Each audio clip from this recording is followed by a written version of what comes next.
Thank you very much, Presiding Officer. Presiding Officer, I welcome the opportunity to actually speak in this debate. And active travel is a topic I have been discussing at local level for some time, in addition to highlighting it in my support for active travel and my submissions to consultation. My constituency of Greenock and Inverclyde has some of the most stunning scenery anywhere in the country, and before the pandemic, I had the opportunity to visit the Greenock Cut and go for a cycle along the then newly installed cycle trails with David Hill from the Clyde Muirshiel Regional Park. The historic Greenock Cut is an outstanding location to visit, and which John Mason MSP will support as he has visited in the past.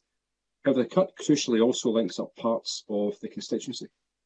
We all have a decision to make about how we get from A to B. Often it is the easiest and the quickest option, and as the Tories indicated in their amendment, there sometimes is the only one option for some communities, and that is the car. However, it's fair to say that we all need to consider our travel arrangements going forward, and if we are serious about the climate emergency. The end of the Tory amendment speaks about resources for local authorities and also a postcode lottery. The 3 points I want to touch upon in this regard. Firstly, the postcode lottery will always happen, as every community will be engaging in active travel investment from a different starting point. Secondly, the topography of our communities is different, and as anyone who has actually had the pleasure of campaigning in Inverclyde will acknowledge, Inverclyde is nowhere near as flat as Amsterdam or Copenhagen. And thirdly, decisions on local investment are taken by local councillors who will have a wide range of opinions. Right outside my constituency office, last year Inverclyde Council installed a cycle lane running from Battery Park to Greenock Town Centre. It's had some mixed reviews. It was advertised by Inverclyde Council before installation, but I believe that many local people just were a bit more focused on the pandemic and its impact upon them to fully pick up on what actually was being proposed. Now, I support cycle lanes, and I've got no issue with cycle lanes being installed where there is room and if the design is sound. I want people to be able to hop on a bike and cycle from A to B if they so desire, and installing cycle lanes will make this a safer option. I want to contrast the approach taken by two local councillors to the cycle lanes outside of my constituency office.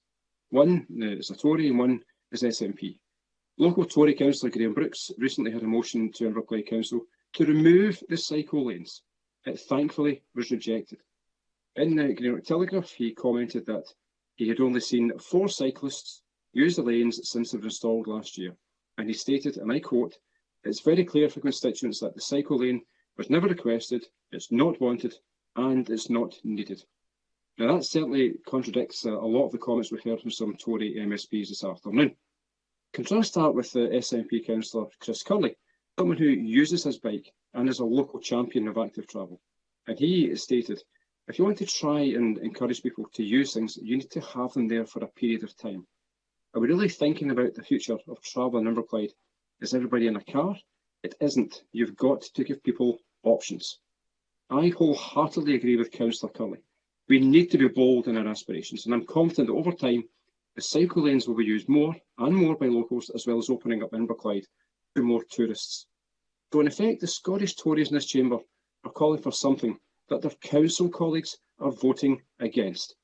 The rank hypocrisy from the Scottish Tories on this issue is there for everyone to see.